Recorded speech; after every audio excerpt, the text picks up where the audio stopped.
How the Elephant Got Her Trunk by Rudyard Kipling.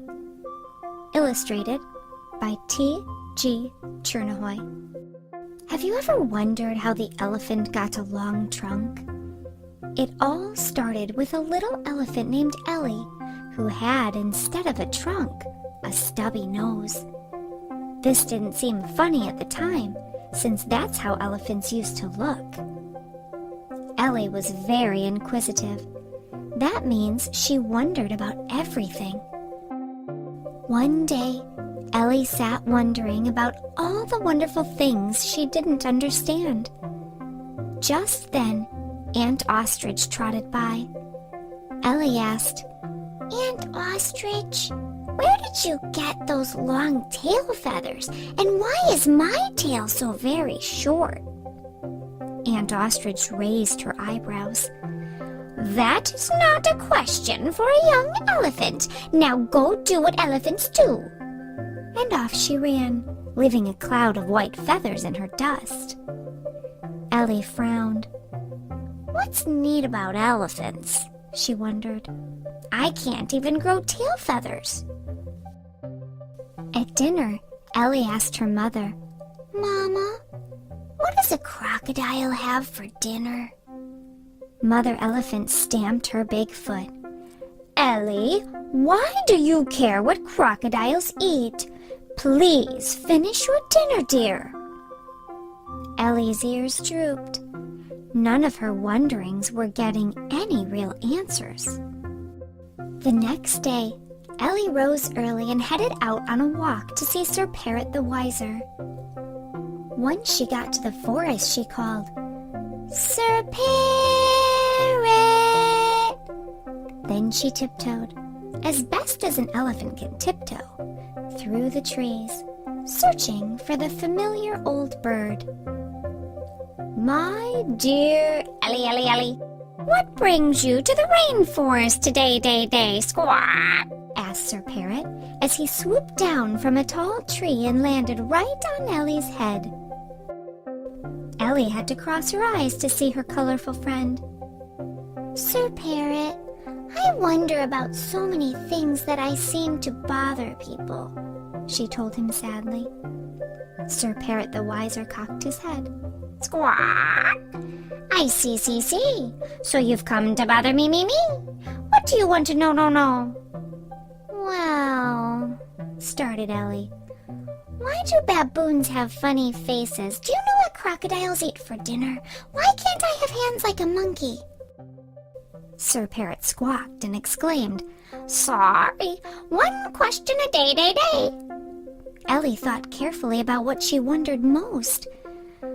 "Okay, what does a crocodile eat for dinner?" Sir Parrot the Wiser thought for a moment. "I suggest you ask a crocodile yourself at the Limpopo River, but don't get too close. Ask him from afar, far, squawk." "Thanks, Sir Parrot. I'm going to ask him right now." And off she went. As Ellie neared the river, she met a snake napping in the sunshine. She wondered if the snake knew where to find the crocodile. "Excuse me," Ellie whispered, wondering if the snake even had ears. The snake didn't answer, so she said quite a bit louder, "Excuse me." The snake jumped high into the air and landed hard back on the rock. "Who goes there?" the annoyed snake hissed. "Ever so sorry," Ellie apologized. "But I'm trying to find a crocodile, and Sir Parrot the Wiser told me to come to this river." The snake curled back up into his tight coil. "Never you mind the crocodile," he said, closing his eyes. "Stay away from him." Ellie plopped down, feeling dejected. As she was wondering what to do next, a deep voice nearby called, "So you're looking for the crocodile, you say?" Ellie jumped up. "Oh, yes! Do you know where I can find one? I'm wondering what they eat," she asked excitedly.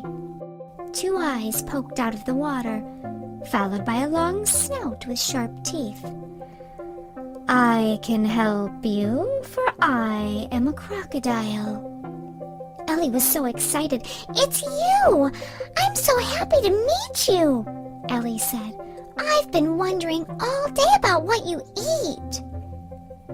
"What we eat is a very well-kept secret. Come close, and I'll whisper it to you."